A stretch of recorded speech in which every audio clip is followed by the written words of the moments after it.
Throw Gang, we are joined by Face Down, Button Up, Lauren Schlossman, and myself, the big sleeves of the short sleeve, James Harris. Welcome to the weekly Running of the Boys, with today's full episode only available on Patreon.com/throwingfits. Before we get into the only shirt that matters, Trojan horsing a tattoo reveal with death, and Philipp Plein supremacy. Let's get into some housekeeping. Actually, I guess we are getting into the only shirt that matters. The only summer shirt that matters, because we've made other shirts that matter. Whether they were tees, whether they were over, a lot of different shirt varieties. We can do it all. I know. The SIG tees have shipped out. It is time for the return of Throwing Fits Cut. And so here's the fucking simple truth of the matter. We have never, between us. We have never missed. We have never missed. We are simply built different. We are him for real, bussin'. You and I. Gimme Neutron. One of the trickiest jawnz out there, I think, no matter your body type, no matter your personal style, is no matter your body count, no matter your body count, no matter how fucking big of a slut you are, or if you're a no pussy getting blogger, the short sleeve button up is a very tricky garment. The trickiest. Like, I don't know about you, but forget the body for a second. For me, it's always the sleeves that I have issues with. They always are either too big and too massive, and they're fucking flapping in the wind like a bird wing. Yeah. Like some, I was going to make an offensive joke about labia. But, like some beef curtains? Yeah, they're like Dwight Schruten out, like billowing out. Or they're too slim, and you look like a fucking Philipp Plein ass Eurotrash motherfucker. Truly, speaking of the GOAT. And that is something that I think when we set out to make the only summer shirt that matters, that was like a sticking point that we had to prototype and like sample more times than normal because we weren't happy with like the way that the sleeves either were continued to build out too much, but not too thin. So we were in the fucking lab with the homies, with Bharati, with Saravanan, with Miss Rupa out in India, making sure that we put together. We were never out in India. Virtually, making sure that we put together, because like we aren't dropping full collections, right? We're putting out the perfect specimen of a singular John every single time of what is missing in your wardrobe and my wardrobe. What we need the fucking Throw Gang and beyond to cop up. Jim and Larry are in the closet filling each other's gaps. A lot of holes in my closet, Lawrence. You want to fill them? I don't know about you, but all the customer service Instagram shit that you and I love getting because it's part of the gig. One of the big ones is about shirts, and even my brother, he's always like, what shirts to buy seems to be a universal quandary. And you and I have a ton of shirts between us, maybe more than any other duo that exists in menswear. But it is the category real quick. It is the category where I'm always just like, fuck, like I'm not satisfied with this right now. Yeah, I think it's an ongoing quest. I think I said it last week, but it's like, you want something that you could throw on under the blazer or sport coat for the summer wedding. You want something to pop on over the beater when you're hitting the fucking park with the fellas. Or Respecter. Or maybe, a respecter, a pleaser. Or it's something that you want to maybe button up a little bit when you're going out on that very stressful first date. You want to have that shirt that could do it all when it's a little spicy outside, and we fucking made it.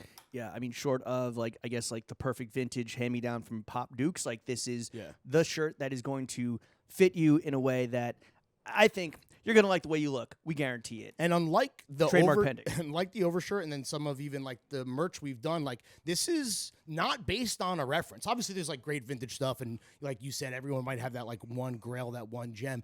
We basically were trying to create the same thing, and this is really a soup to nuts thing, which we've never done before, where it's like, all right, let's create this pattern. Let's get the fucking armhole right. Let's get the fucking sleeve width right. Like, all this stuff that, you and I think about as consumers. We've never had to really, like, put our money where our mouth is, no pun intended, sit down and fucking, like, dare I say design it? Ooh, I don't know. But we're here. We did, so details real quick. This drops Thursday, May 18th at 12 p.m. Eastern.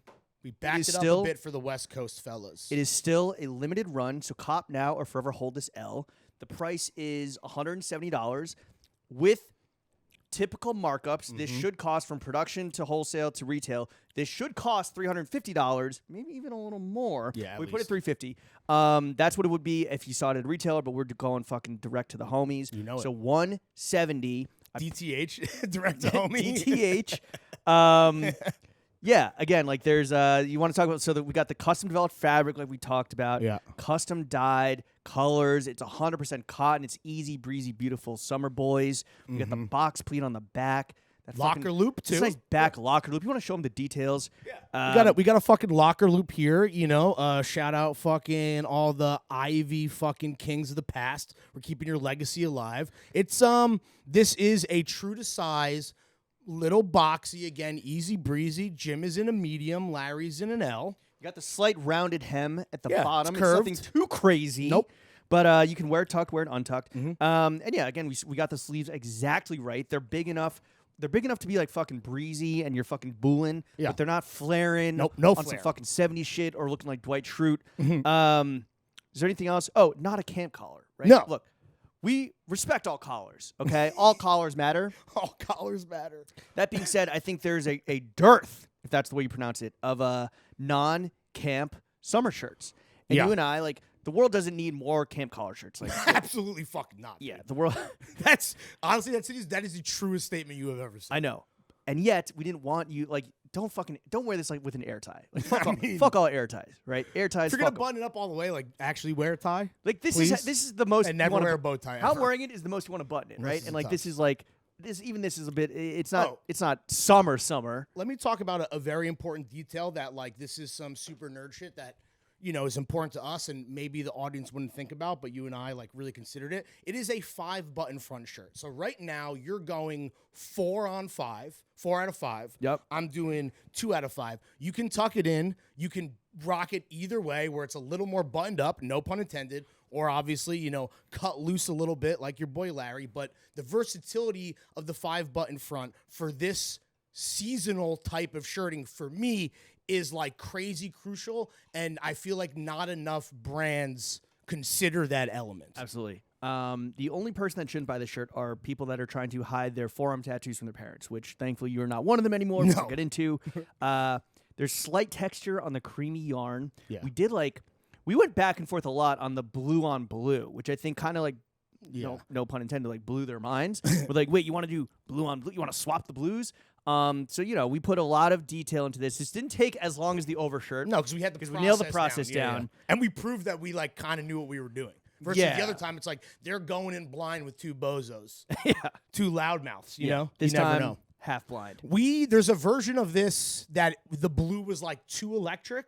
And then there was a version that felt too like boring banker bro. So we're kind of at what we have determined is like a juicy blue raspberry. It's like blue Kool-Aid. Like like blue Gatorade. Quench your fucking thirst. Yeah. And then the cream yarn is textured. It's one of these details that you're gonna put it on.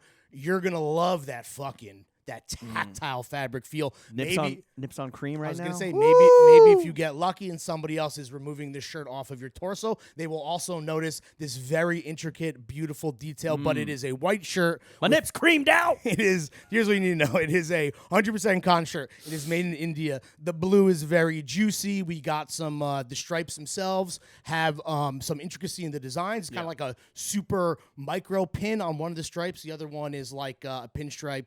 Solid.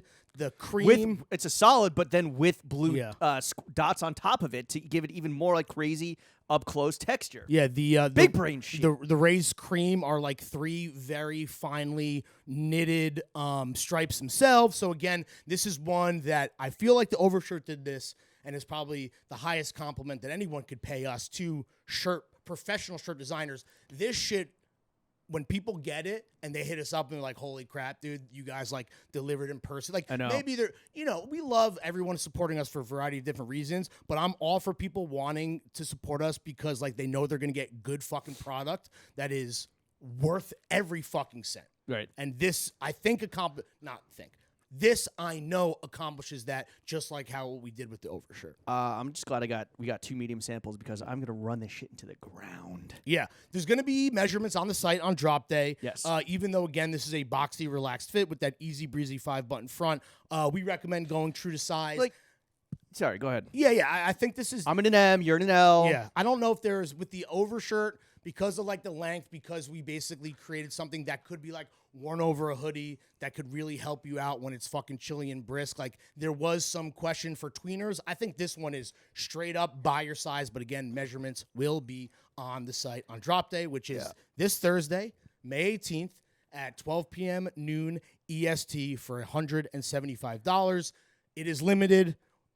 So yeah, it's gonna Top sell now, out. forever hold the sell. You know, fingers crossed, it's gonna sell out fairly fast. Just if the overshirt is any indication, these are gonna move as well. Last point I want to make is you and I think that, and the listeners, all 18 million at home, big fans of just like the stripy long sleeve button up.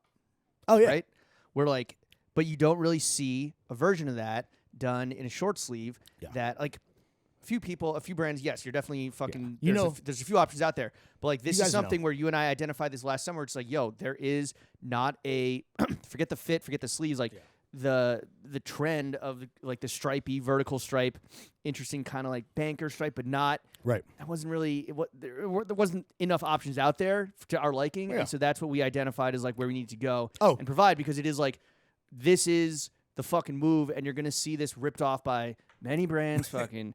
2 years down the line, 3 years down the line, just like everything else we do is fucking ahead of the curve. So get ahead with us and fucking cop up on Thursday. That's all. We should mention there's a nice little chest pocket for your sunnies, for your fucking darts, for whatever you like, a fucking roll, Zin pack? bacon, egg and cheese, a fucking Zin for your Zins. Yeah, whatever you guys are carrying around. No condoms. A nice little utility, a little form meets function. This is the shirt.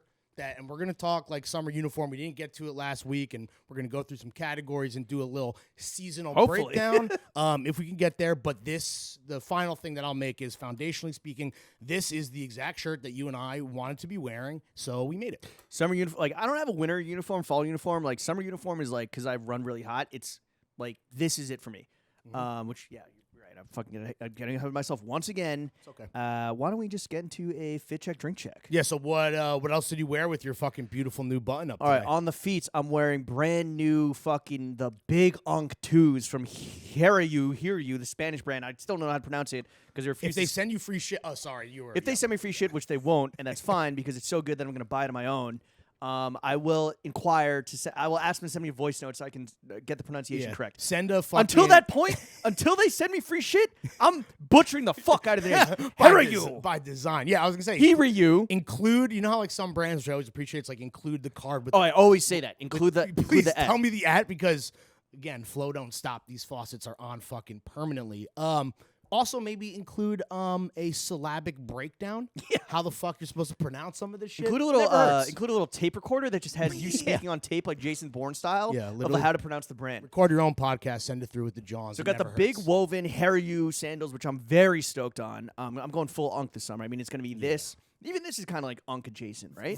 A little bit. I think the other Hear You fisherman sandals or the real fisherman ones that have that more like chiseled last. This is like full. This is a Martin's potato roll, dude. This shit is fucking round, brown, and straight up ready to fucking clown, dog. It's honestly, I wrote about it in the dumper last fall. Yeah, hold these up. I think it's actually a good fall shoe as well, but it's kind of, to me, it's like if a Bottega bag fucked a cami on. Oh, yeah. That's what I'm like. Interwoven leathers, With the interwoven leather, with the slight square toe that kind of like bulges out. It's bulbous for sure. Oh, we're fighting the battle of the bulge. It's a little, I maybe should have sized up. I went true to size, but I'm assuming that the leather's going to stretch in the toe. I'm excited for that to wear in fucking our little Italy vacay, just around the fucking hood. So you're full mule on the Unk fisherman trend, like you're not going to get a strappy boy in the back. And we got to keep talking about this because we have created a narrative. We are victims of said narrative. We need to now talk it out. You're only mules exclusively. Strappies, I'm just a little shook on blisters. Oh. That's all. And you're not wearing any of these with socks? No. Okay. Well, maybe Well, that's where we differ, I think, but yeah. Not the mules. Honestly, with these soles, I would have to like cut them up a little bit.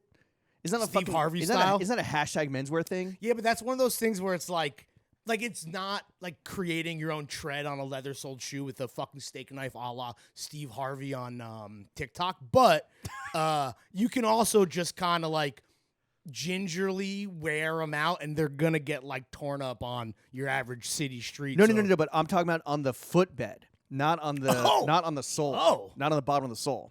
No, please don't. You're going to ruin them if you do that. No, like I need a little grip. Like I have very callous. You tell me they perform surgery on a sandal? I have very callous feet from like walking around barefoot and from all the foot jobs you give. Yeah. No. Yeah, my foot jobs are second to none. If you like it rough. Yeah. Like Maddie Healy. Ribbed for her pleasure, dude. For his pleasure. In this All case. right, going big unk on the footwear. Yeah. And also, Okay, honestly, moving just on. all the fits. Vintage 501s from our boy Leo at House of Levi's. The house. Throwing fits, cut and sew on the fucking titties. Private Our label. Legacy Workshop, big old boxers, because it is laundry When day. you walked out wearing the boxers and the shirt, I was going to be like, yo, maybe we don't do stripe on stripe upstairs. But then I was like, oh, wait, he's just in his underwear, dude. But I literally had that thought. I was like, wait, we're going sets? I thought we just said we don't do sets. Dude, remember how unhinged, like, the fucking, like, true lockdown was? Where I posted a fit pic 4 seasons where I'm wearing a Prada big old fucking nylon and just Our Legacy boxers as shorts and big old combat boots. And the pockets of the Prada were stuffed with sunflowers. What the fuck were we doing? I don't know. I was getting fucking just really drunk. Like anyone else, obviously. But I was just, I was abusing my body with drugs and alcohol. But I guess that doesn't really take a pandemic, to be honest. Shout out COVID. I'm ready for COVID 23. Yeah, right. Bring it back, dude. Run it back. Just like the cut and sew, running it all back. Pandemics and bandemics. Sun Buddies on the fucking eyeballs. Greenpoint's finest, and a Diet Pepsi. How about yourself, Lawrence? I wore vintage Gucci deal sleds to the crib because I knew we were being fucking shills, dude. We were slanging that good Indian petrol. So I had to keep the shoes right. I got on round 2 socks this week on the pod. Shout him out, the homie Luke Frazier, barn burner, the hottest takes you have ever heard on Throwing Fits in terms of men in fashion. That is coming to you tomorrow. And we talk about these socks. He made with round 2 and is going to make with Luke, spoiler alert, just really fucking good socks. I wear them all the time. I think we're behind the paywall. We may not be, but whatever. I figured the preview was going to be all shill mode. Maybe. Money never sleeps type shit. Hence the deal sleds. Okay. I think we should keep the fit checks in the preview. Give the people what they want. All right, well, you tell Shaq. I mean, you're the one who's marking it down. But either way, spoiler alert. Moving on up, and I don't want to mispronounce this like you did with your fucking shoes. I am wearing trousers from Palfrey Heights. Dude, they are pantaloons. Massive. Yeah. Huge. I thought you were going to blow away in the wind. For real, dude. I was going to lift off the like fucking Mary roof, Poppins dude. off the fucking... Yeah, dude. Do a flip. Around the world in 69 days, dude. I'm not trying to break the record. I'm trying to do a bit. Do a flip. The thing that's crazy about these, because these are the biggest pants I think I've ever owned. You have some EG fatigue ways that are pretty fucking big, no? But not like this, brother. This is... But that's what I'm thinking of, right? The EG... engineer garments I had that are EG like cargos, but I believe they were flipped at a little fucking closet sale.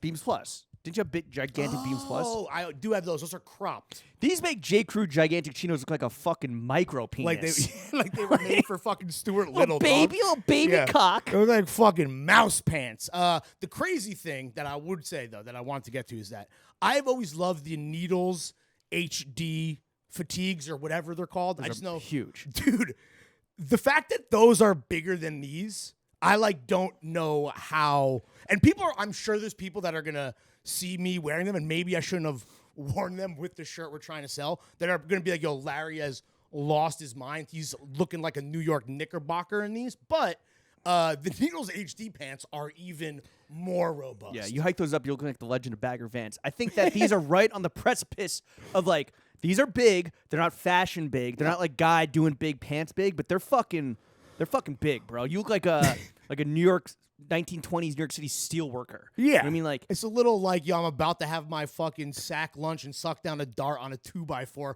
hovering over the newly built skyline with my boys. But it works with the boxy shirt because if the shirt was slim or like more slim fitting, then you'd look fucking you'd look like a Picasso painting. Well, that was like the trend from last year, and obviously this was more of a female thing that I think the fellas adopted, but big pants, little shirt. Yeah. Today I'm a little fairly big shirt, definitely big pants. Either way, I love them.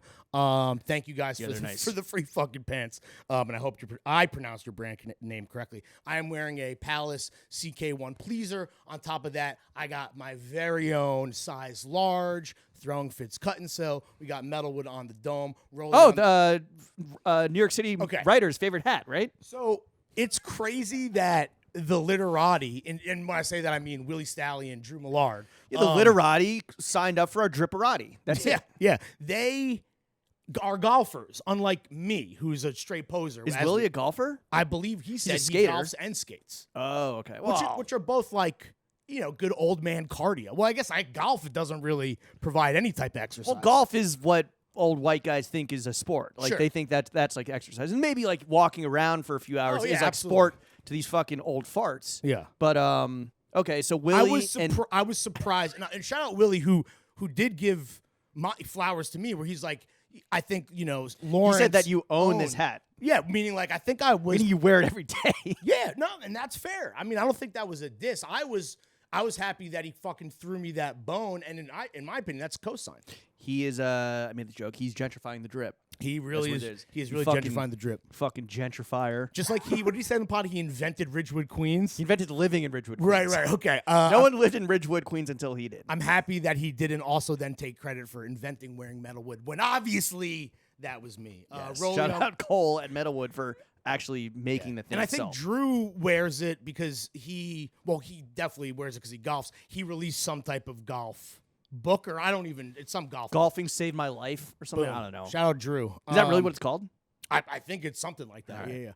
Yeah. Okay, Rolly on the wrist, wedding ring on the fingy, wifey on the pinky, Mr. Blue on the fucking You can't ink. fucking shout your tattoos. Is it part of our tattoos? Part of your fit? No. Tattoos are a John, but tattoos are not part of a fit check. Shout out fucking Llewellyn. I love you, buddy. I know. My Unless parents, Lawrence is fucking hammered at a dinner and asks you to walk through your tattoo I journey. love that, dude.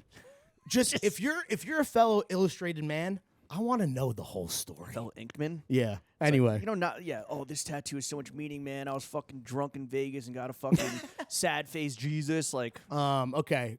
Supreme Haynes on the cock and balls. Thank you. I got a whole fucking joint for the fucking Mexican dry mouth filled with Grieving Pepper's finest, and then I got a nice little silver bullet from my boy because going through it a bit, and I'll break it down. We're the most transparent pod in the world. I'll give the people a little update on some extremely unfortunate shit that is happening in my personal life, but sometimes it doesn't hurt to crack a cold one and drink on the pod to try to suppress the tears. Are the I mountains told blue? myself I wouldn't cry on pod. you can cry if you want. I mean, this I'm is all why, cried out, Jimbo. this is why you pay for the $10 and So you can revel in my grief, or not Yeah. revel, but you can grieve as a fucking unit with your boy. You ever seen a man in big pants cry?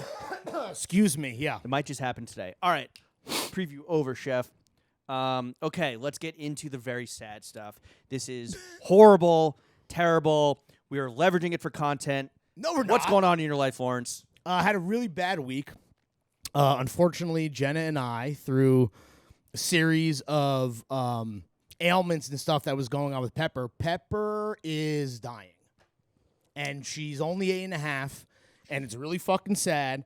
And the quality of her life has fallen off of a fucking cliff. So we're grieving, obviously, and just trying to spend and savor every last second with this fucking beautiful pup who defined know. our little family for 8.5 years. It feels really unfair because she's super young and she's in a ton of pain.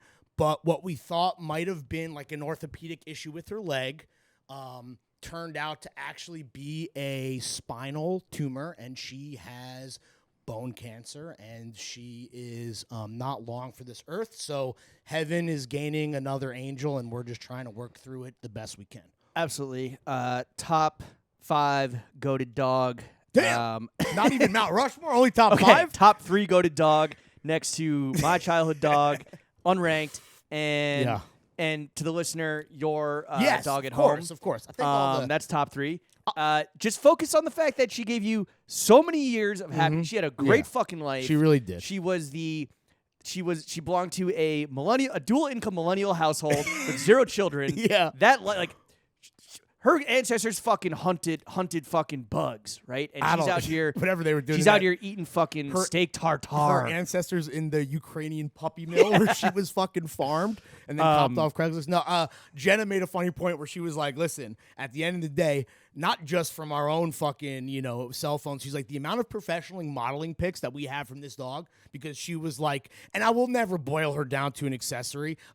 Anytime that there was SpawnCon that was floated your boy's way, they always wanted to include Pep, and that's because she is a gorgeous, affable queen, and she paid for herself. She and paid her own way. She really did. And I'm gonna miss her so much, and it's tough to. That's crazy that you got the pepper tattoo. I know. Before even knowing this. Yeah, right? and that makes that so much more special and important. For sure. Yeah, and Jenna was like, There's a lot of fucking morbid, funny things that we can kind of like break down. But she was like, the tattoo that I hated, she goes, now can't help but fucking smile every time I see that. Absolutely. And I don't think this is going to be the last Pepper tribute tattoo. Dude, I'm getting a Nelly tattoo. This is your childhood dog. My childhood dog. I had scheduled this a few weeks ago. I'm getting it on Wednesday. And with who? This guy Sage. I don't really know that much about him, but do you have anything else from him or? No. But somebody posted his shit, and I was like, "Whoa, I really like this style." But he was doing all horses, and I'm like, "I can't get a horse. No, like, I'm not a horse guy. I'm not a cowboy." That's fucking stolen valor of the fucking nth degree. But I sent him some photos of Nelly, who I mostly had in a pre-iPhone world. I think we got her when I was like 10. Okay. She died when I was like 22. Maybe even my condolences. Maybe even younger. And yeah, bro, that's why like people are like, she was reincarnated into me. I know. Maybe she was. You got a new dog. No, I met her. Sidekick. Oh, dude, she did die before we met. Damn, it's crazy. Yeah, no, for sure, of course. Nelly, Hey. sit. Larry, you're sitting. Oh my god. Nelly, not like the fucking rapper Nelly, with an IE. And yeah, I'm thinking like I don't know something, but that's I've never like fucking what was that like 12 years later, it's still like I still think of her, or maybe like 15 years later, I still think of her and get sad. So like I can't even imagine what you're going through. And like honestly, it's brave because like the reason why I don't get a dog, besides just living by myself and like it being a tremendous responsibility and not being able to like fuck off and do whatever I want, dealing with that death was like really fucking tough. I can't imagine what you and Jen are going through, but you guys have each other. Mm-hmm. Pepper was the GOAT. She's still alive. Is the GOAT. She's still alive, dude. Pepper is and will be the GOAT forever, forevermore. All my Edgar Allan Poe shit. It's brutal because like the late stage osteosarcoma, like it's inoperable because of where it is and like from her like lumbar and her spine and how it's like spreading to her lungs and her lymph nodes. So there's just like nothing we can do, and she is in a lot of pain, and the quality of life, like I said, is just not great. So we just do the right thing. Yeah, I think there's people. And everyone at home who's had a dog or has a dog, I'm sure can empathize.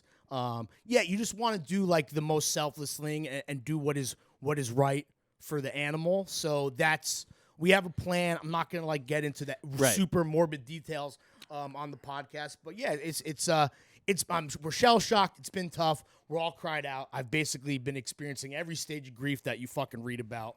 And yeah, life's not fucking fair, but like you said, she lived a fucking blessed life. She brought joy to so many people, and we'll love her regardless. And her memory's gonna live on either way. So and shout out to her. We love you, Pep. Shout out, Pepper. We love you. Yeah. Just indicative of how good of a girl she is. The goodest. She did you one last solid. Oh, dude.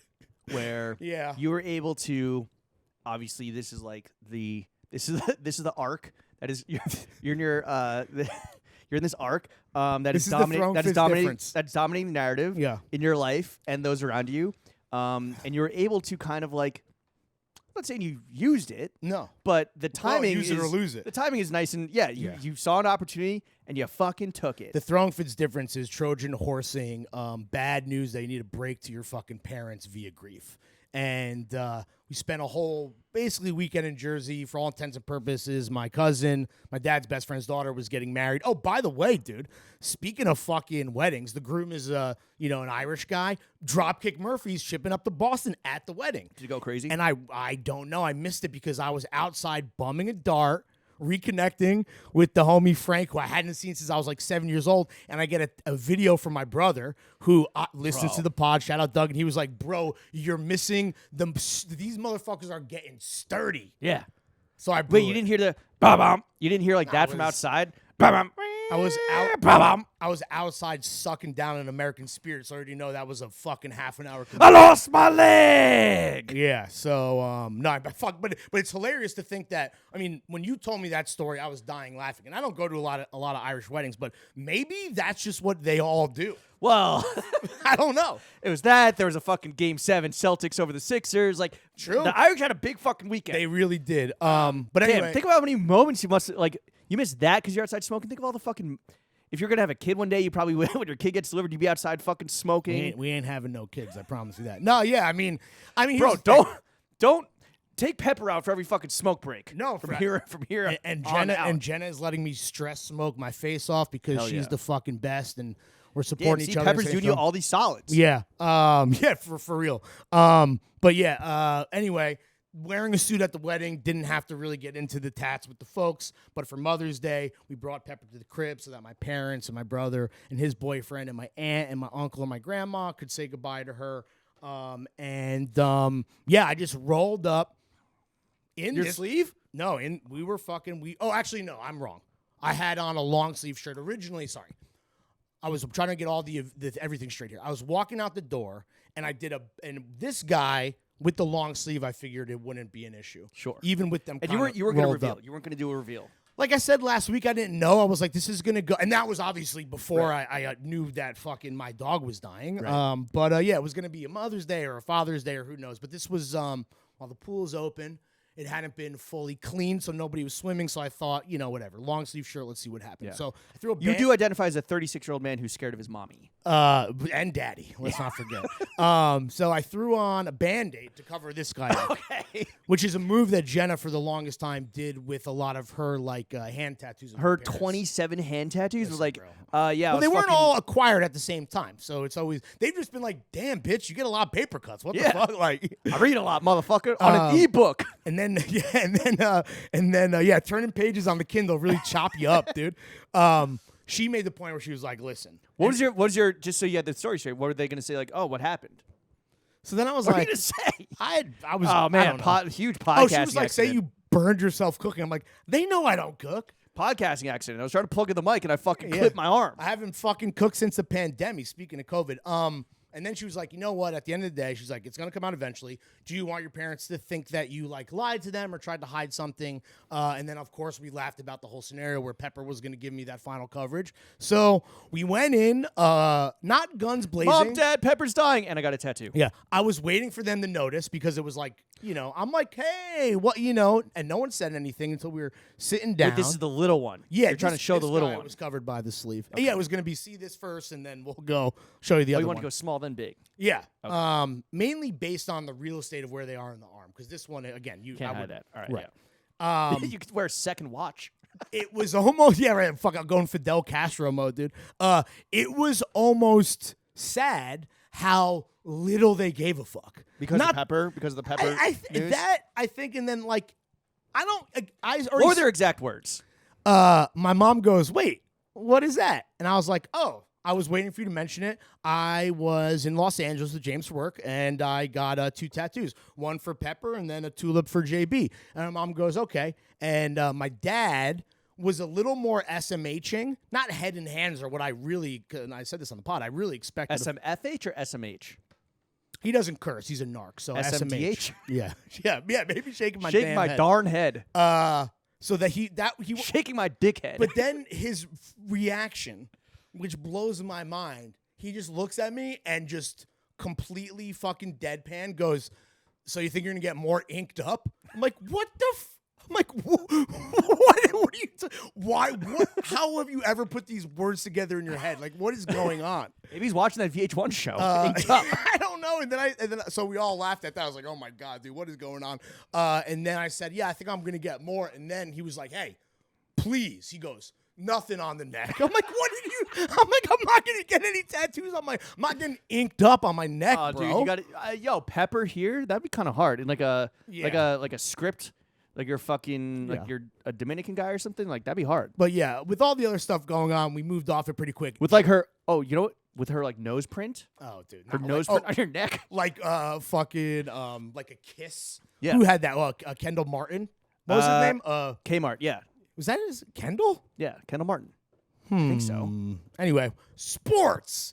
Kmart, like the kiss. No, I told them that I think there's probably going to be more where these came from. Kenyon Martin. Yeah. Kenyon Jenner. No, but the dog snout, like instead of like a fingerprint, like the dog. I don't like that. The boop. That's a thing. I definitely want a portrait. I think me in like grief crisis, and then also with my personality of like self-destruction. I thought you were going to say you want a tattoo of me holding Pepper. No. That'd be fire. I think I'm going to do Pep. I think I'm on the knuckles? Yeah. Oh my god, bro. Yeah, because JB like really had me. I'm like, they look good, dude. And her tattoo artist, Asami, who does the single needle stuff, it really does fade. So for me, it's like I could get it, and then if I like really regret it, it's not like crazy pronounced. Kind of crazy. Your, I guess, theoretically third tattoo could be a hand tat, which is like. Yeah, I mean, I think that's like advanced level. Yeah, whether intermediate, whether it's fucking a midlife crisis, whether it's being fueled on top of that, being supercharged with grief, whatever. I'm gonna figure it out. But yeah, they didn't. I was like, then what's the point of getting tattoos if my parents aren't even gonna flip out? Now you got to get it on the neck. Yeah, right, exactly. But yeah, I told them there's gonna be more. They didn't mention the hand thing, but I was like, these are probably gonna get a couple friends, and they're like, all right. I guess they really are at the point. It's like your fucking life. I think also at this point, like they made a joke about this inheriting me, but it was just hopefully a joke. But hopefully they're not being serious. I know, but they didn't really, and it didn't even get brought up again. Usually, like when something like this happens, my dad, this is the Mr. Keep It on the Fairway himself. He'll pull me aside and really do like the I'm disappointed thing. He didn't do it, which was great because it was my dog's kind of like death day celebration. Right. I think that when Pepper's in the Great Blue Yonder. Maybe your dad's going to revisit the tattoo conversation. It's very possible. Either way. They know how to read the room. Either way, they absolutely do. They're great. And they were wonderful and supportive. And Pepper had a fantastic day, getting a lot of cuddles in and getting her goodbyes in with a bunch of her favorite special people. Swim or she couldn't swim? She can't. I mean, dude. Because the pool was scummy. She's basically like she's lost full because of the tumor. If anyone really wants some morbid details, she can't control her fucking right back leg whatsoever. Damn. Swimming, so walking is hard. She's in a lot of pain. It is very hard for her to pee and shit to get extra gross. So damn. I don't think. You know what's funny? That's like some hot girl shit. Yeah. No, this dog ain't. She don't poop, dude. French bulldogs like sink if you throw them in the water. So like cannonballs. She always, truly. She was always like a chill on the first step down into the shallow end type of girly. But no last swim for her. I don't think she's really gonna miss the water that much. Not a big fan of the baths. So yeah. Anyway, so that's that. Glad your parents didn't fucking. Yeah. They knew what. They knew. No, what they knew what the fuck going on. Like it wasn't going to be. But I honestly did expect a worse reaction from my father. But yeah, they. So you didn't get. So just to revisit. So my mom just goes disgusting. Yeah, nothing like that. And then also when I was like, oh no, she's like, oh, I like it actually. See, it's all about context, folks. Did you have I'm assuming you had a better week when you were on a beautiful vacation. I had a much fucking better week than you. Jesus Christ. Yeah, this is fucking. Yeah, sorry to be fucking Buzz Killington, guys, but all good. We share. We're the most transparent, trans-friendly podcast in the nation, in the world. In the nation. Yeah. So speaking of our great nation. So you always know what the fuck going on. And I had to visit certain parts of the nation where I have visited before. Me and the GF, we went down to Kiowa Island. Apparently there's a indigenous person's way of pronouncing it, but my Uber driver said he refuses to say that. So, yikes. What prompted that?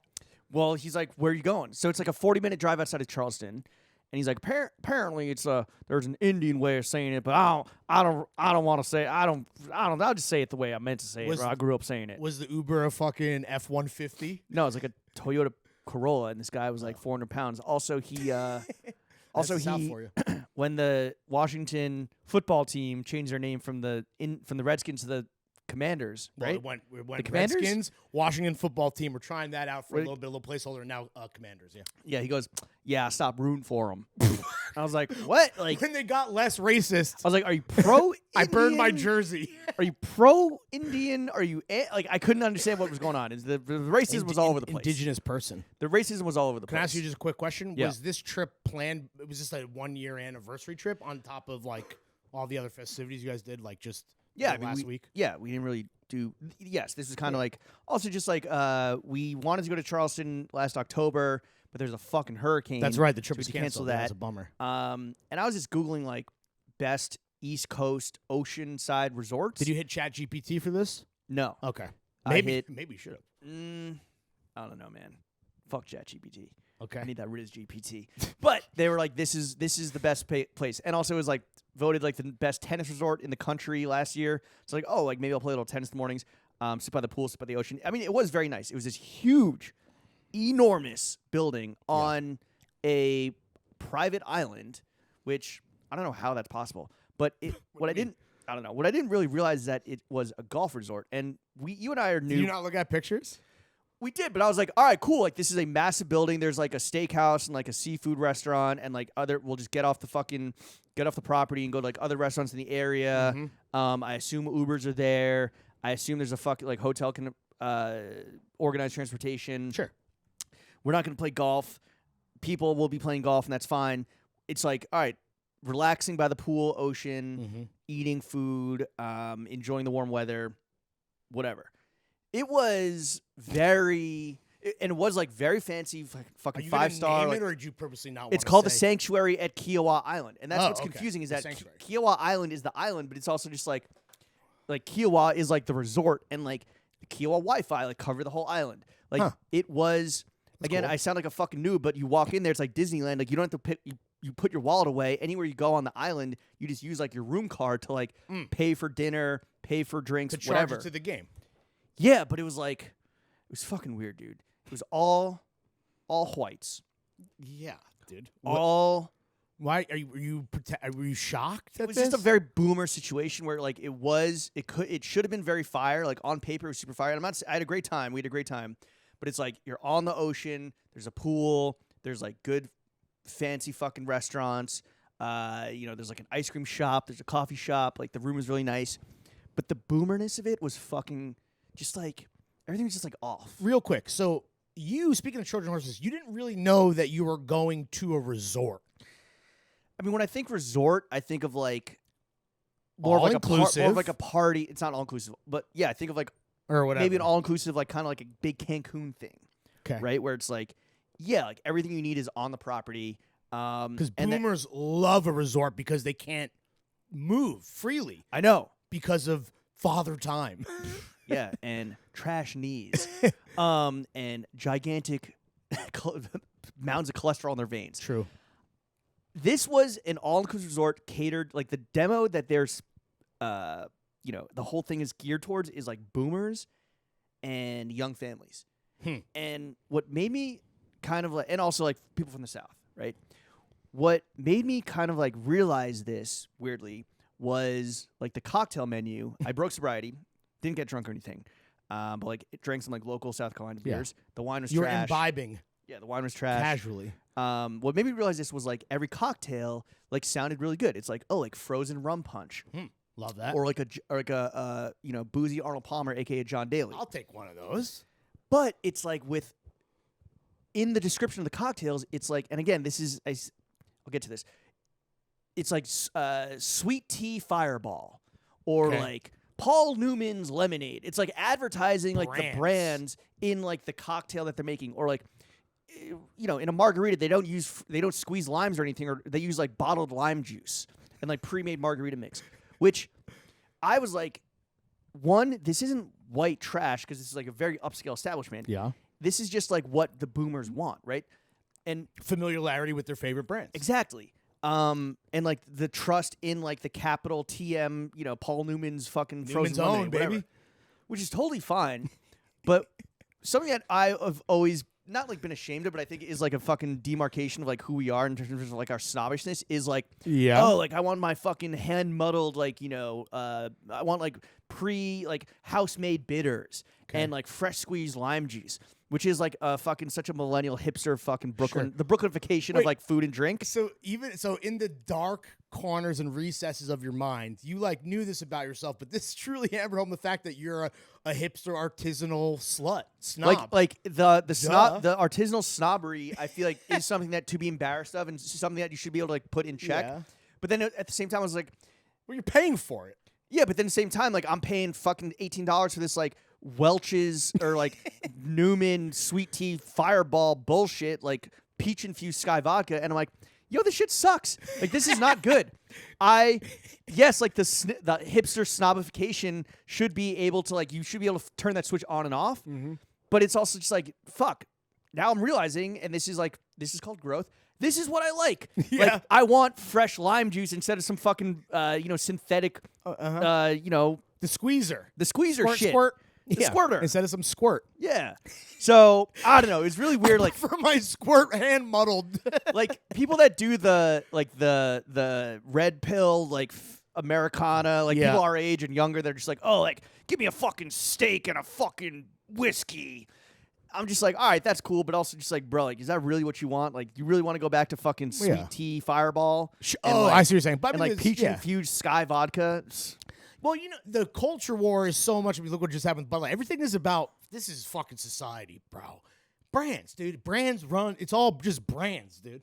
That's all people care about. What people fucking worship. And this is rich coming from fucking two guys that are continuing to launch their own brand. We're building out the only brand that matters. At least our shit is our cotton is hand fucking muddled, dude. Our shit is both gender affirming and gender negative. Yeah, women can buy this too, obviously, in any type of gender. Bitches can wear this too. Yeah.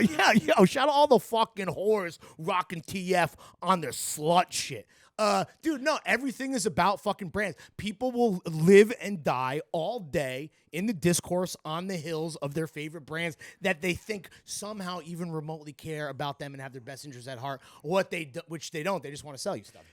No doy. Yeah, and not just that, but like my girlfriend was like, "Yo, I feel kind of uncomfortable like as a woman," because she's like, "Yo, everyone assumed that we were married." Everyone's like, "Oh, hi there, Mr. and Mrs. Harris." Not a great situation for, in terms of pressure of a couple celebrating just their first anniversary. Yeah, and like the staff remembers you, like they remember your name. So she'd go down and get a coffee and be like, "Oh, Mrs. Harris, like how's your morning?" And she's like, "That's not like we went." So she wasn't intoxicated by the thought of getting wifed by the horniest of all Jimbos. All the assumptions were just that she was like the fucking main bitch, right? Like. And also just like... This is my main bitch, chill. Like, we went to the driving range and was like, oh, can we get some clubs? And like, oh, yeah, and hold on, we'll get you some ladies clubs too, little lady. Oh, right. And that's Southern hospitality. But this is the glass fucking... half, Arnold Palmer, Paul Newman, TM branded glass half full. Look, I love... Paul Newman lemonade is fucking good, right? I'm not saying that... Shout out Paul Newman. I guess, the fucking patron saint of mood boards everywhere. I'm just saying that, like, this is the shit that... This is the culture wars and, like, the societal mores that people go to fucking war for. Yes. Right? That are storming the Capitol where it's like... Pathetic. I want fucking women to be called women and to, like, be... Ma'am. Be at every fucking turn... be referred to as women and like the woman of the man. Like at one point she put down her card. Nice of her. She put down her card. How generous. And they brought it back. They like ran it, brought it back, put it in front of me. Which like that's not crazy. Oh yeah. That's not crazy, but it's just like that's just like what the expectation is. Like I don't know. You went golfing? Like, so you're bearing the lead here. You guys went to the range. We hit some balls, yeah. How'd you do? Did she enjoy it? And did you enjoy yourself? Yeah, I liked it. Okay. I was like it didn't have like the turnip atmosphere that we went to like, when we were at in Augusta or whatever the fuck. Did you get a Welch's transfusion? No transfusions, and no tea, so I couldn't fucking. I just was working the irons, working the Oh, blades. sure, working on your fucking mid-range game. Working the blades, yeah. Okay. What else? Oh, new fear unlocked. Oh, another. What last thing? Besides getting hate crime by a 400-pound Camry driving Uber guy. Last thing. Well, I mean, here's the thing though. He was very nice. He's like. Besides being racist. He was like, you got my... So we had to... Because there was no Ubers, I had to get his number, and he like came and picked us up and drove us to barbecue in Charleston, which, by the way, Louis Barbecue in Charleston, hoo-lo! Shit is bussin'. Was that another just, I Googled this, or did someone hit you with the rec? There's not a rec, but it's... I think there's like 2 barbecue places in Charleston that are like 1 and 2, and it's like in Philly, you got like Pat's and the fucking guy that says the N-word, or vice versa. I don't know. Gino. Yeah, Pat's and him. Gino. Yeah. One of the Pat's and R words. Yeah, Pat's or Pat's and hard R's. R Pat's. Gino's hard R cheesesteaks. Geno's. Yeah, Geno's. One of them like says the fuck use the like is a white guy that like whatever. It's Philly, bro. No offense. Guys. Exactly. For our listeners in Philly. But it was fucking phenomenal and like. Oh really? What's their style? Is there? Because I know about North Carolina style. So South Carolina doesn't have a barbecue identity. North Carolina is like very vinegary, right? The mustard. North Carolina. Yeah. Take a shirt off. South Carolina, the mustard barbecue sauce. That's a Carolinas thing, no? Maybe. I fucking love mustard barbecue sauce. Same. Was it better? Just real quick, the best barbecue in New York, in my opinion, Hometown is really fucking good because that's Texas barbecue.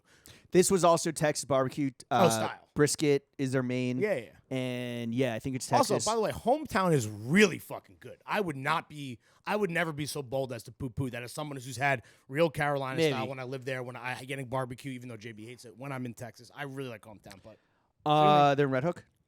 Yeah. I mean, Gowanus? New York had this whole fucking barbecue moment that like food hall culture.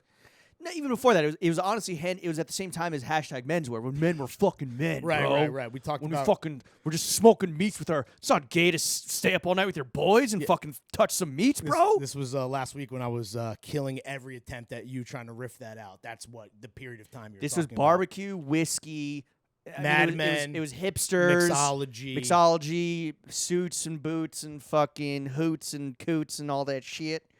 I don't know. The barbecue's really good.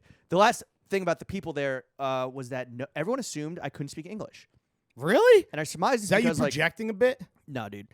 I mean, well, you tell me. Sorry. When you're at a place like this and you're the fucking cool guy where you got a fucking visible tattoo, you know what I mean? Maybe 2 visible tattoos. That represents your family's immigrant experience, as we according to some fucking honkies. Some goddamn crackers. I would say morning to people, and like I know it's a starting to be like morning. Hey, how are you? But I'd just be like morning, good morning. The staff that was majority Jamaican, they'd be like, they give me a good morning. Yeah, because I may have hit him with a wagwan or 2.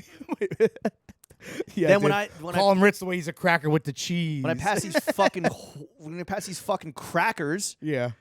I'd give him a good morning, get nothing, maybe like a tight smile or nod, and then like the white behind me would give him a morning, be like, "Hey, morning!" Or I get into the elevator, and I start experimenting. Yeah. I get into the elevator. At first, I'd say like, "Morning, what floor are you going to?" Social experiment. Then, or like, if I spoke English to them first, they'd be like, "Oh, hey, morning!" Like, "Oh, I'm going to 3, please." I assumed you couldn't speak English based on how you look. So I started walking in the elevator and not saying anything. And you got nothing. Then another fucking honky, a mayo monkey, would come in behind me, and the person that said nothing to me would say good morning to them. The fuck is that? Yeah. These are people that were together. All right. Thought experiment time. Is it maybe less racial and more that they smelled maybe a New Yorker, Yankee classist snobbery on you? Were you dressed completely out of pocky? No. I was on my fucking Southern boy shit. Were you doing some R&D for this summer? Did you bring the new guy? No, I didn't bring the new guy because I didn't want to. I can't wear shirts multiple days in a row like you do. I didn't wear this to my parents. You're a dirty boy. You're a dirty boy. The Irish, they were dirty people. From The Departed. Okay. Well, either way, you were dressed normal. I was doing. Or is that a relative thing? No, I was doing like collared shirts during the day, not just at night. Yeah. Like loafers with the jeans. Loafers with the jeans? Loafers with the jeans? That's a great Southern move. I don't know, man. Socks? No socks? I guess, of course. I guess we'll establish. We'll talk a little bit about this. I don't know how long you want to go, since there was some shilling. Look, we can get off. I'm not trying to shit on Southern people. I just think that like being in this place was kind of. I'm an honorary Southerner. The vibes were a little off, but like had a great fucking time. Beautiful island. The greenery and scenery was. I think quite 3 exquisite. 3 days there was like the max because like you kind of run out of food options at some point. But I will say this: new fear unlocked. Oh right, let's talk about this. Sorry. So I saw a TikTok actually a few days before we go down there, and this big motherfucking alligator is sauntering down the street looking like the goddamn governor of bro, I forgot to do my Benoit Blanc voice while I was there. More people were saying good morning to the alligator than your half Asian ass. Morning, Governor Alligator. Alligator. The alligator's having a little walk for himself. So I was like, what the fuck? There's gators down there? Yeah, dude. There's fucking gators? Gators we looked this up, so I'm not going to pretend like I just knew this off top. Fresh water. Yeah. Crocs, salt water. Saltwater Crocs is fucking scary. Either way, dude. I prefer both these motherfuckers as belts and or shoes. And wallets. And wallets, personally speaking. Then I've started fucking seeing all these alligator TikToks where they're like one of them is just like ripping the other's fucking leg off. Another alligator. 2 alligators fighting. Gator on gator crime? Yeah. Damn, dude. Yeah. Hate to see it. Yeah, dude. Could have made a good wallet out of that arm. Maybe somebody did. I'm fucking driving. They're a violent species. I'm driving down in the fucking Altima with Edward, the 400-pound Uberman. So not a Camry, an Altima? It wasn't a Camry, it was an Altima. Okay. And he's like, "Y'all be careful, the gators down there." I'm like, "What the fuck?" He's like, "Yeah, he's like seriously, like gators, like now I'm not fucking around with you. Keep an eye out." He's like, "Somebody just got dragged under last month." I'm like, "What? The fuck?" He's like, "Yeah, I heard she was drunk and harassing them." I'm like, the gator killed a woman. And yeah, and I'm like, look, on a on a golf course, you see gators like by the water and shit. And it's like Played an as it lies. open fairway. Right on its domicile. And like we all saw Happy Gilmore, but I thought that we were gonna be doing, and we did get to do a bunch of like biking through. Like the whole island just has like a huge network of bike paths. And I was like, fuck, we're gonna go biking, just like cruising, not like serious shit. Yeah, beach cruiser mode. And I'm like, yo, alligators, like they're gonna like, what do you do? He's like, you don't get between them and the water, and you fucking run, but they can hit 40 miles an hour. I was gonna say, aren't they fast as fuck, dude? They're fucking low to the ground. They're aerodynamic, and then they dude. death roll you. Oh, that's how they do it? So you don't die by getting eaten. You die by drowning. Right. They just fucking pull, like that woman, they pull you under, and they end you that way. Dude. Slow, painful way to go. Watch The Prestige. You'll know what I'm talking about. And I confirmed with like several people, they're like, yeah, there are gators all over the island. There's mad signs like, don't feed the gators. Don't harass them. It's illegal. I was biking off the property. I was getting off the rock by myself, and saw some fucking, and like I'm like this the whole time. Saw some shadows flicker to my left, and I straight up fucking yelped because you thought it was a gator. Coming to I thought it was end about you. to jump out and fucking snap me, bro. You know what I heard is that I know this guy likes shoes. He's my mortal enemy. They have huge strength clamping down. Yeah, but opening. So you're supposed to like. You let it? No, they have very little strength opening their mouth, okay. But coming down is like where they fucking have the strength. So you hold their mouth shut. Oh, right, you clamp them with probably more than one hand, like a mouthy broad. If you know what I'm saying. And a fucking TF. People on the rock know what I'm talking about. Wait, can I just say something real quick? First of all, one, it sounds kind of bad. Your vacation, generally speaking. It was a lot of fun. It was just kind of like. I mean, look, there are vacations that you do for like millennial hipster fucks. Sure. Right? And then there's ones that you do when you're like a young family with like, there's so many babies. Or like some old Which is crazy because the gators are at least eating half of them. You know what I'm saying? Like, I was like, yo, why am I not seeing any dogs in people's properties as I'm biking around? Oh, that's right. They all got eaten by the fucking gators. They pop those motherfuckers like gushers. Okay, and the second thing I'll say is that like, I empathize with you because like obviously this doesn't sound like ideal, but also you said it was like, despite everything we've said, this is a 5-star establishment. I'm sure you and your girl spent some real bread.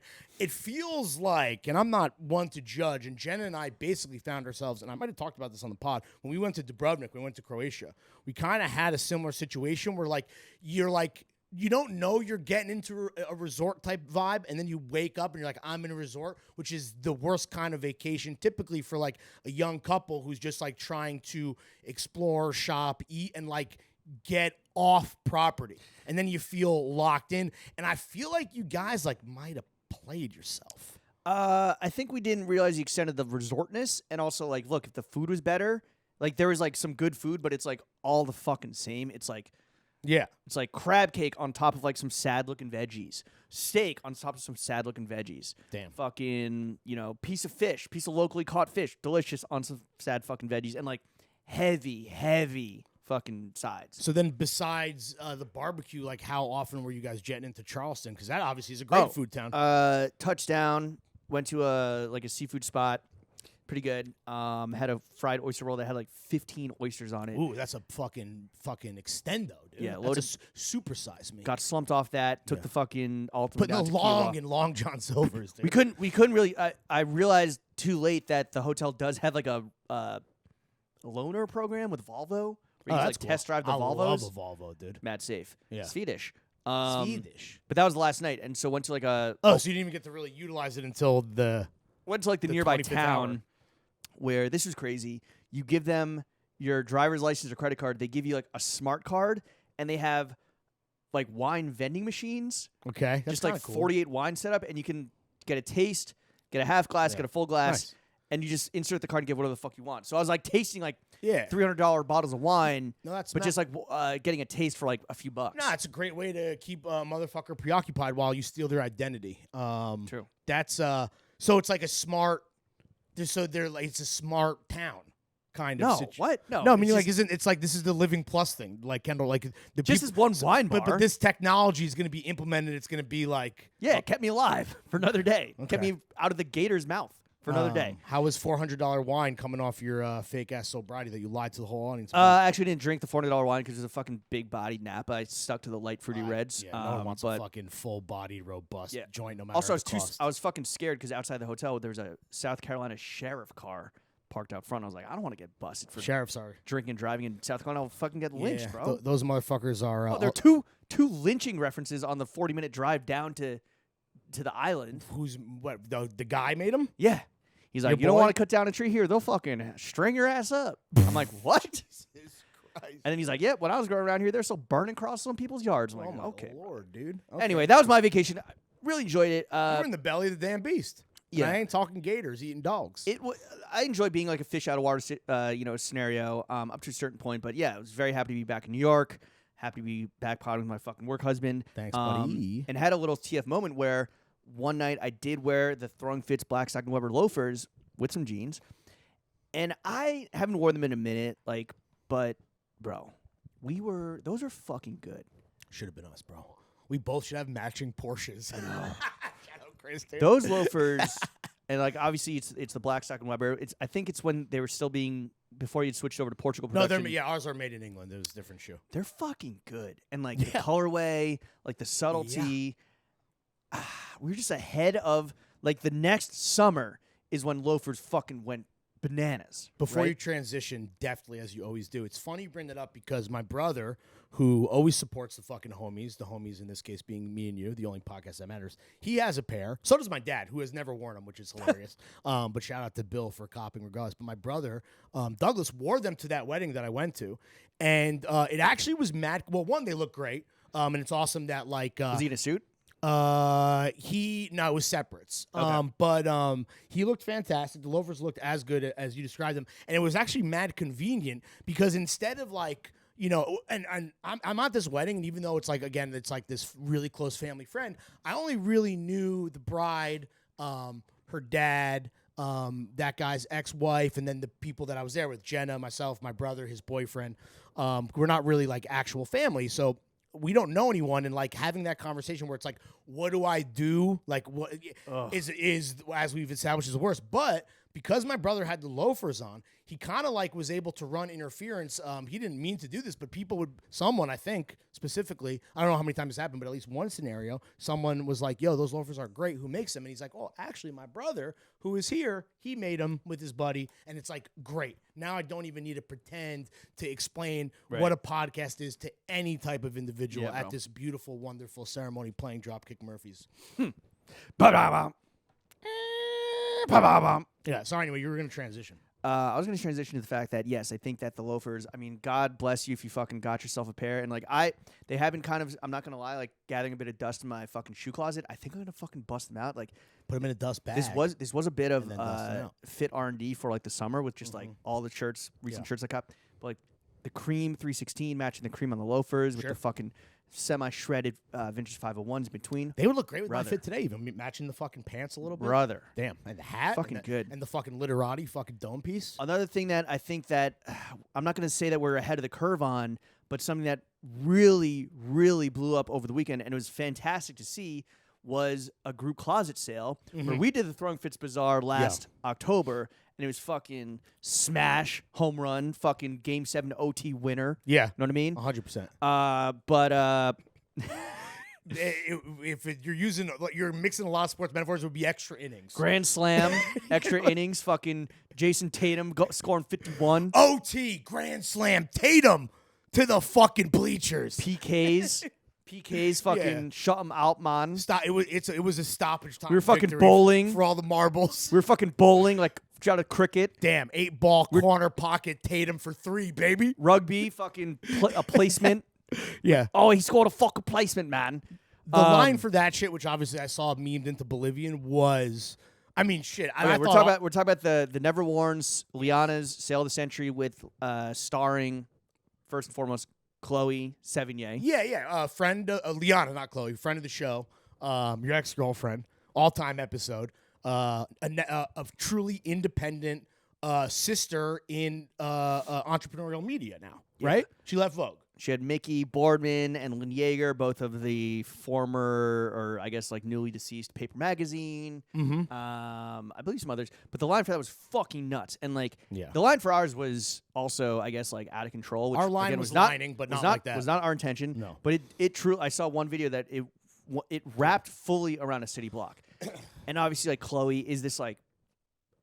She's on one of the It Girl New York Mag covers. I mean, she's like the all-time It Girl, right? Like the amount of fucking simping and standum around Chloe is like maybe unmatched as like a local. She's the queen. Like not like a macro celebrity. Like she's not a micro celebrity, but she's definitely known. No, yeah, she's way bigger. I mean, I don't think she's A-list, but in terms of cool New Yorkers. That pantheon, and especially in terms of like the It girlies, that portion of them, she's like the queen. I just watched an awesome movie with her. Sorry, not to get like what movie? Maybe it's called Demon Lover. It's on Criterion. It is incredible. I highly recommend. Oh well, my account's expired. So no, but it should. When did I get it?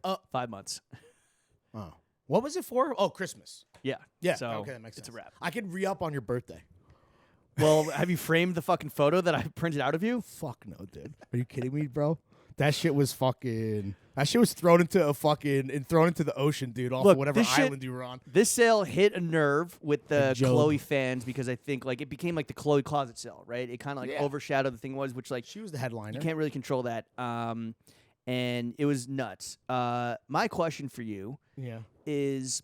When we run it back, because the TF Bazaar Part 2 is coming. Okay. We're working out the sponsorship dollars. So if you're a fucking brand that has bread, holler at us. Yes, please. We'd love some of it. Because we'd love all of it. We did it with Basic Space last year, but we'd love to do it even bigger and better.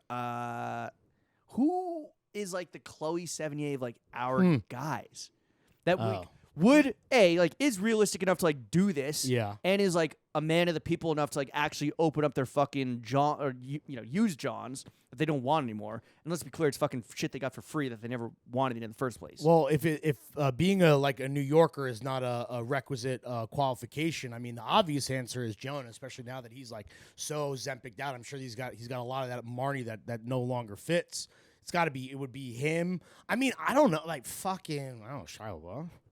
That'd be fucking tight, dude. I'm being selfish. No, Shy would be fired. We're separating the closet from the artist. Yeah. In that regard. What about a rapper? A rapper could be cool because rappers are so conspicuous with their consumption. They have so much stuff. Yeah. Tyler the Creator. Right. I guess playing Pie in the Sky. I'm thinking though, like if it's got to be New York based. If it's got to be New York based, I mean, Rock would be fire. Nast. Nast would be gas. Gas Nast. Actually, yeah, Nast would be good. ASAP Gassy.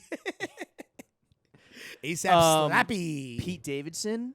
I'm not saying he has good style. I'm saying that he probably gets a lot of shit that is just sitting in the closet gathering fucking Dustington. So, because I've been spending so much time just again trying to savor every moment with the pup while she's still here. You've been watching Bupkis? Well, first of all, it's 8 episodes. Wait. Like 20, I watched all of it. How is that spending time with Pepper? Because she's just like, your guys. Oh, dude, she's just fucking. We're snuggled up, dude. She's getting rubbed. You know, I need to be. What do you think? Well, I can't. Well, one, it's hard to rub her if I'm on the phone like normally, so I'm just trading screen time. You know, right? So it's not. Well, first of all, Pesci, holy fucking shit, king. I mean, you forget because he actually hasn't really been in much since The Irishman. And he's like heavily. I've watched like 3 episodes. He's heavily featured in this. Yeah, he's the grandpa. He's awesome. He's kind of like the focus. He's the second. Oh, so you are watching? I was gonna ask you. I don't think it is particularly funny, and everything that Pete does, which is kind of his lane, and I kind of appreciate this as a narcissist to some degree, but from the King of Staten Island to this, it's very just kind of like self-masturbatory, which... Well, he only plays himself. Right, true. Like, and then Jenna, who's like watching, by osmosis because she'll be like, she wants to be around us, and she's like, working or whatever, and the show's on in the background. She's like, he's actually a really good act. Like, she's like, I don't find him funny. She's like, I find his acting chops, at least, she was like, it's better than I thought it would be. Sure. Okay, yeah. Pete, come on the pod. It's not funny though. I don't think so. But it's kind of like I don't know. There's poignant moments, but it's not funny. It's like background TV. I'll watch like 15 minutes at a time. Anyway, back to Closet Sales though. No, not Pete. My point is, sorry. No, he dressed like shit. Yes, but I think that he would still have a lot of shit in his closet that he just doesn't wear. But here's my thing about closet sales that I'm a little scared about and again, just kind of like the whole theme of being ahead of the curve. And I'm not saying that closet sales we invented closet sales, but like seeing the success of what Throwing Fits did, seeing the success of the fact that there's a fucking group closet sale like every weekend, which is like should be on people's radars, or like you should be hitting them up. We were just talking about U-Mall, same thing, which was sick. Yeah, whether it's like a rack in the park, a few racks in the park, or like a more like organized thing. Chad doing it every weekend on like the curated vintage tip. I think that people are going to see the Never Worn's closet sale with Chloe, and brands are going to see this fucking shit. And the future of closet sales is bleak, which is so shitty because I do think they are an awesome, true embodiment of like mobilizing like digital to physical. Like you have the IRL component, you have people coming out, the community line element where everyone is fucking trauma bonding, waiting hours in line. Yeah, and like you do get to you do get to interact with the sellers themselves. Like every piece has like some sort of sentimental whatever, whether you're there just to fucking cop and then flip or whatever, or like actually like engage and hang out. And there's like memorabilia kind of element, even with guys. Speaking of fucking micro and nano celebrities, I mean that was a big part of the closet sale for all of our participants. It's like a block party. Shaking babies, kissing hands. It's like a block party vibe. There, there's a food, drink, whatever. I foresee like maybe not even this summer because it might be too soon, but like next summer it's gonna be like GQ's closet sale swerve with like fucking Jonathan Majors and Antonio. Well, maybe not him, but Antonio. Oh, maybe not Antonio Brown. Fucking. Everyone who gets the Jonas Brothers. Everyone who is relegated to like a GQ hype, where they're like, all right, like you're this level, so you talk to Frazier for 2 hours and you get a digital cover. ASAP Nast. But yeah, it's gonna be like, which honestly would be fire. Like we made it like your NFT, your GQ NFT gives you access or whatever the fuck. Or like you had to be subscriber, and it's just gonna be fucking wrenched from the goddamn grassroots and bastardized into some corporate bullshit. Once again, something that rises up from the fucking subculture, gets fucking wrenched away like a goddamn indigenous baby in Canada. First Nations baby, sorry. This silence brand element, I'm with you 1,000%. This is already sample sales, kind of. That's like the brand version. My thing is this, if you're a brand and you want to get in while the getting is good before it's washed, like James said, just give us your money. Don't try to do it yourself. Don't try to produce it. Don't try to fucking program it. You don't know what you're doing. Again, shut the fuck up. Cut the fucking check. Let the boys fucking run it. You know who we got to get involved in the next TF Bazaar? So many people. My man, Philipp Plein. Oh my God, dude. The subject of the latest Naomi Fry genius profile, the PPP Philipp Plein profile. Slapster piece. In this week's New Yorker. Catch me fucking dropping bars. Dude. Can I say I'm a little jelly that, obviously I know you and Naomi are just a text away, and it's not like a podcast where it's like, let's have a conversation with TF. I was jelly. What a great piece to be quoted. He's the king, bro. She's the queen, he's the king. I think I'm not claiming anything here. But Naomi and I have always been like, yo, someone needs to do the profile on Philipp Plein. Someone needs to do the profile on Philipp Plein. She's the one who set you up with Liana. That's true. And this is me paying it back. Fortunate to spend 6 months with Philipp Plein. Pay it back. You need to pay back Liana for the fucking time you wasted, dude. Anyway. She's engaged now and happily in love, I'm sure, so it's good. Yes, and that's all public knowledge. We're not telling her story for her. No, of course not. We never. Naomi was like, we were chatting about it. We're going to clamp her down like a gator. I think she was just like, yeah, like, by the way, did I tell you the Philipp Plein thing is like happening? I'm like, holy shit. And she's like, yeah. Back in. This is like so long ago. And she's like, oh, I should ask you about him. Do you want to talk about him for the piece? And I'm like, fuck yeah. He's the best. Yes, we ironically love him, but like my quotes were, you want to. I think like anti him. Yep, no, but and you're also speaking about it holistically, and as we are wont to do with the 50,000 foot view, right? I don't need to. I mean, you can read the fucking piece, and it's so. I mean, honestly, I couldn't recommend it more highly. It's awesome. Well, he was who we thought he was. This dude is a fucking.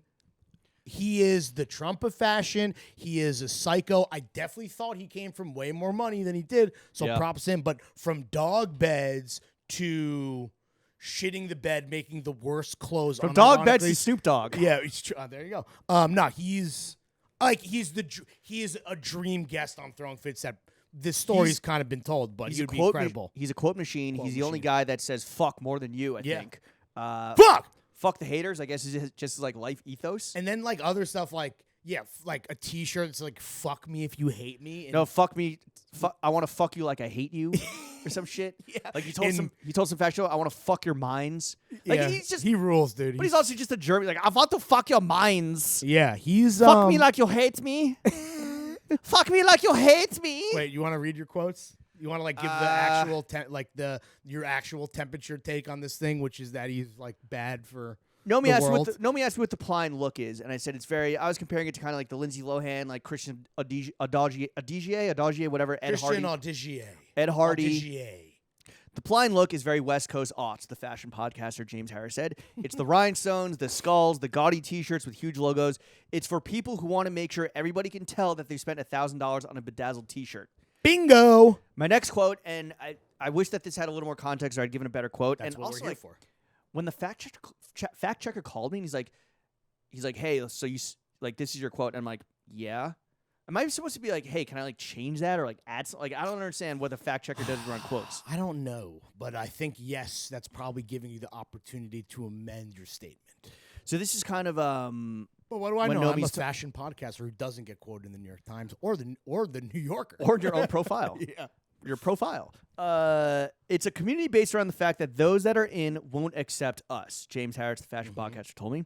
That's how streetwear was born. That's how punk was born. But when it's purely about cutthroat wealth and conspicuous consumption, it's just twisted. I meant like twisted. Every subculture or tribe, and a lot of that has to do with clothing, like is about, inward facing, kind of like this is who we are and this is how we define ourselves. Mm-hmm. And whether that's through like skate or like an activity like skating or fucking like art movement or whatever, or like any fucking scene, when it's purely about like, we have money and you don't. New money. Yeah, exactly. Well, not this self-wealth bullshit. He's an outsider. All his fucking, well, not all, but because he obviously has a bunch of celebrity friends and clientele. Though it is hilarious how they're all like the most obvious washed B-listers, even though like Snoop Dogg is a fucking unimpeachable legend. Dude. Do you think Snoop Dogg smashed Martha Stewart? Oh, no, I always saw their friendship. First of all, I have no idea if Snoop Dogg is like, oh, he has kids because he coaches that football team. Yeah. No, I don't think they smash. I think why people love that is because it feels like an actual, true, genuine friendship, even though Martha Stewart could motherfucking get it, and look, that's what they're putting in front of the cameras, but I feel like all famous people fuck, is my understanding of it. I don't know. It sounds seems like fuck each other. I mean, yeah. I don't think at the Phillip Plein guest house. Yeah, right. In front of the shoe cake. I love that his crazy mansion has taken 9 years and it's still not done. No, I do not. He bought it's a $250 million mansion. Yes, in 2014 he bought it, and it is still under construction because it is so complicated and ambitious. Yeah, a lot of. That's the thing about the profile. Like, yeah, we knew he's a piece of shit, and like we love him for that. Ironically, but also like.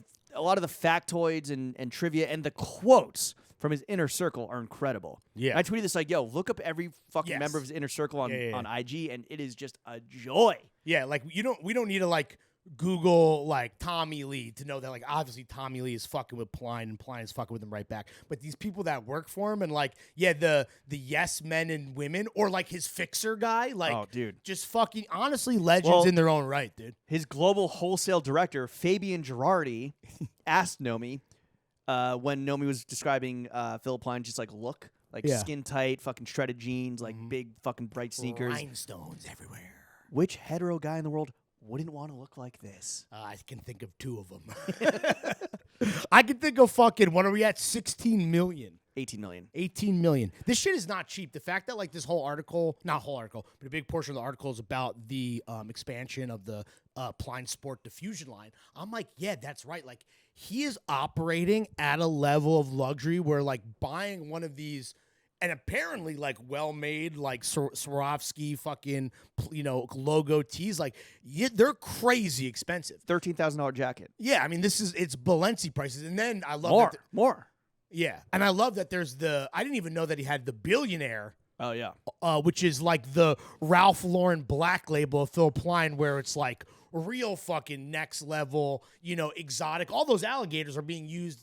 I know. And tailored into fucking Phillip Plein billionaire jackets and overshirts, I think is what it was in the story. It's an incredible read, not just because I'm fucking dropping darts, but also just like, always. Again, we know, like, the spectacle and absurdity that is Phillip Plein, but to actually hear it from his mouth, from the mouth of babes, and also like his people around him. The one nugget that was a little kind of like stuck in my the bee in my bonnet in your gourd was when a few fashion press people, myself included, are quoted up top. Shout out Matthew Schneier, of kind of like describing him and the phenomenon in like the greater culture, the context of fashion, the capital F fashion. There is we're all named, but there's an anonymous menswear magazine writer who called Plein the Andrew Tate of fashion.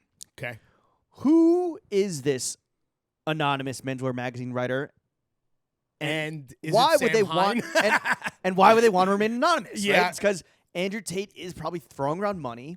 He definitely has some sort of cachet and clout and draw where even if you're fucking repulsed by the product itself, like his company has revenue that is on the same level as Dries and Tom Ford. Yeah, 250 or Tom Brown. 250 million. It's interesting, and first of all, I know why the person, whoever they were, wanted to remain anonymous because that's Tom Brown. That's a pretty like serious accusation to level against someone because Andrew Tate, like for the most part, is seen as the full kind of manifestation of this new phase of toxic masculinity. What I'll say, one, is that like I get why you're protecting yourself. All of these like most expensive fashion shows with Jason Derulo on the fucking Ja Rule, Theophilus London, everyone on the ones and twos and fucking jet skis, and you want to be a part of that spectacle. And I do believe, if I'm not mistaken, that places like GQ, outlets like that, men's magazines do cover this, obviously from a ironic spectacle kind of standpoint. Well, I'm sure it gets clicks. The app, come on now. The one thing I'll say is that I'm actually happy this person stayed anonymous because I think that is actually truly a terrible metaphor or analogy because women love Philipp Plein. Well, and some Andrew women Tate. love Andrew Tate. Do they really? Plein, see, listen, I'm not saying that Plein isn't fucking gaudy and a fucking moron and conspicuous with his consumption, represents all of the fucking worst elements of capitalism, even though the fact that he's thriving is kind of like, damn, dude, like, don't hate the player, hate the game. Andrew Tate is not that. No, he's a fucking true evil. I mean, or not even true evil, just like, it's just Andrew Tate, he ain't thriving. That hairline ain't thriving. Tate is a carpetbagger. He is a culture war. He's a scammer. He's a scammer. He's a grifter. He's a culture war profiteer. Like, Plein is not that at all. Well, Plein has this like scammer mentality where he's like, I'm the underdog. Like, they don't want to see me win. Self-made. It's like, bro, you won. Like, you fucking own. He lists out all the Rolls Royces that he has. I love that, dude. All the which I know houses. Rolls Royce hates, dude. Just like remember how he got sued by Ferrari because Ferrari's like, stop. Literally, the rumor is, and I think I can boil this down, is Ferrari was so mad that he was just like tagging them on Instagram. I know. Like, you just please do not create this fake association. I believe this was after you are garbage trash. I believe this was shortly before, right around the same time that he did after Kobe Bryant died in a helicopter crash. He had a helicopter on the runway and a bedazzled Kobe Bryant jersey. Yeah, here's the thing, right? Tate is maybe he's the Andrew Tate of fashion. Andrew Tate is intentional and he knows what he's doing, and that's what makes him evil, like you said. Philipp Plein knows what he's doing. Plein does. Bro, I think he is truly. Well, first of all, this man does not have a self-aware bone in his body. I think he knows what he's doing. Really? He said if I came out with a $5,000 sweater that was just like the most beautiful black cashmere, right, who the fuck is going to buy that? If I came out with a $5,000 sweater that said "fuck you" in Swarovski crystals, he says this, like, people are going to know my fucking name. I just mean, and he has this mentality where it's like, people don't know Plein. They never knew who Plein was. Motherfucker, we know who Plein was or Plein is. They hate him because they ain't him, dude. Exactly. And I kind of fuck with that mentality. I mean, again, like when you have that outsider chip on your shoulder, you could either be like us, or you could be like Trump, or you could be like Plein. And there's worse examples than PP of like the dark timeline. But I just meant more of the Kobe thing. That's not malicious. I'm sure it's like, obviously he wants to grab some headlines and he knew that. But like, to me, it's almost like now I'm like, Damn, what a fucking touching tribute to 24. He goes, I love underdogs like Elon Musk. Yeah, dude.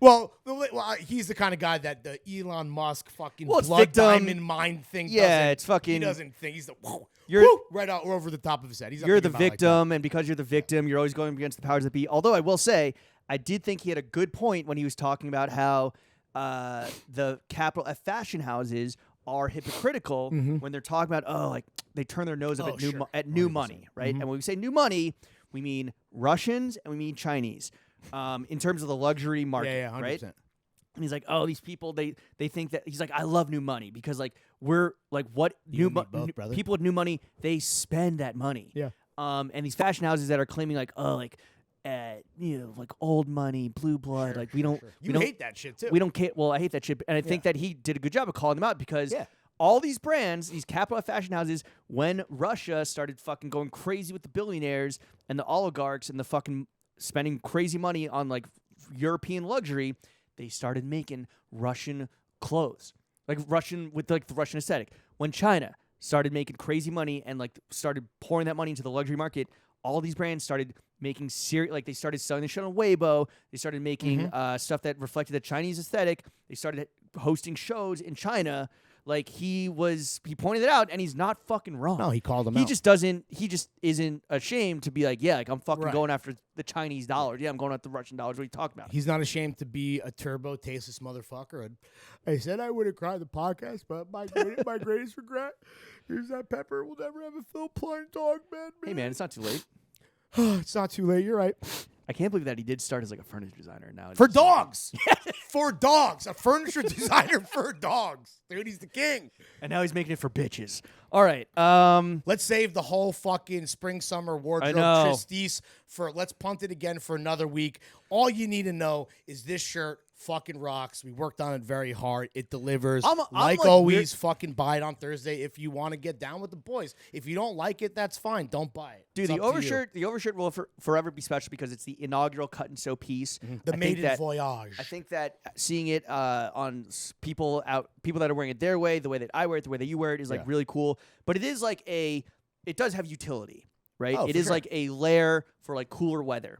This, I have been like, I'm so excited to get this out just because I want to fucking wear this. This is gonna be my summer uniform over pod shorts, over jeans, over other shorts. Yes, sir. With the unk shoes, with the fucking sneakies, with the fucking Throng Fits loafers, maybe. Yeah, we'll see. So anyway, Thursday, May 18th at noon Eastern, $170. Should retail for close to or over $350. But that doesn't even matter because it's just a great shirt. We love it. It's the shirt that we wanted to make because it's the shirt that we wanted to wear. And yeah, dude, you're gonna see me in it a lot because, like you said, I'm a dirty, nasty little boy. Chef, take us out.